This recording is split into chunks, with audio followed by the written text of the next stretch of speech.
في واحد ماسك على المصريين ذلة بقاله 36 سنة، 36 سنة بيذل المصريين. تعالوا أما أحكي لكم إيه القصة دي.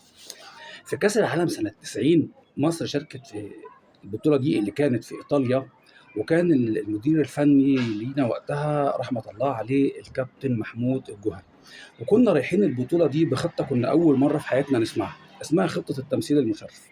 ايه خطه التمثيل المشرف دي؟ ان احنا كنا رايحين ما نتغلبش كتير يعني ما نبقاش الحصاله اللي رايحين نشيل 150 جون ونرجع. ليه بقى حضرتك؟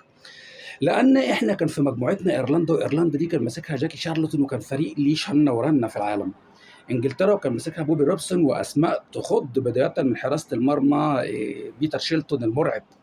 هولندا بقى وحدث ولا حرج، بطل اوروبا ومثلث الرعب قدام رايكارد وفان باستن وخولت، كانت حاجه مرعبه. فاحنا كنا رايحين واقصى احلامنا ان احنا ما نخسرش مثلا ونرجع شايلين 10 اهداف. تاهلنا لكاس العالم في حد ذاته كان صعب جدا، لان وقتها بطوله العالم كانت عباره عن 24 فريق، 24 فريق، وكان دول العالم وقتها 159 فريق. يعني كان 15% من دول العالم فقط مشاركه في كاس العالم. يعني تقريبا من كل 6 فرق في فرقه وحيده بتوصل، ناهيك عن ان عن قاره افريقيا كان بيمثلنا 3 فرق فقط. تمام.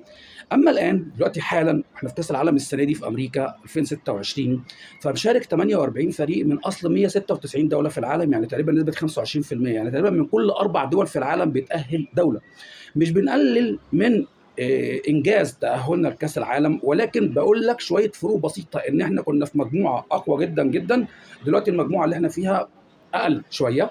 اللي تاهلنا لكاس العالم وقتها كان صعب جدا جدا، دلوقتي الموضوع الى حد ما اسهل شويه، بدليل ان احنا رايحين وعندنا خطه مهمه جدا جدا، هي ان احنا نتاهل للدور الثاني، واحنا بالفعل الحمد لله بنسبه 90% ان شاء الله، ان شاء الله تاهلنا بالفعل للدور الثاني، وان شاء الله نعمل حاجه حلوه للتاريخ يتسجل فيها اسم مصر في كاس العالم لاول مره.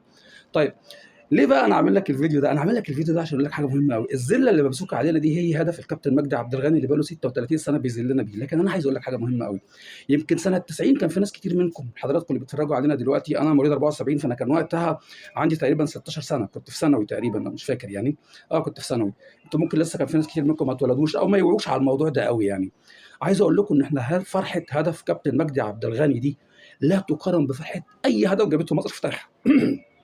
ضربه جزاء والكره رايحه اصلا بصعوبه جدا وكانت هتتصد، ولكن احنا فرحنا فرحه مش طبيعيه. احنا كنا رايحين بنحسب ان احنا نشيل 150 هدف، اتفاجئنا ان احنا بنتعادل مع ايرلندا، وبنخسر بصعوبه جدا من انجلترا، وبنتعادل مع هولندا، وبنجيب هدف. فمع كل الاحترام للاهداف اللي جابها صلاح، مع كل الاهداف اللي اتسجلت في عهد كابتن حسام حسن اللي مفرحانا جدا جدا جدا، مفيش اي هدف فرحته تعادل فرحه هدف كابتن مجدي عبد الغني. السلام عليكم.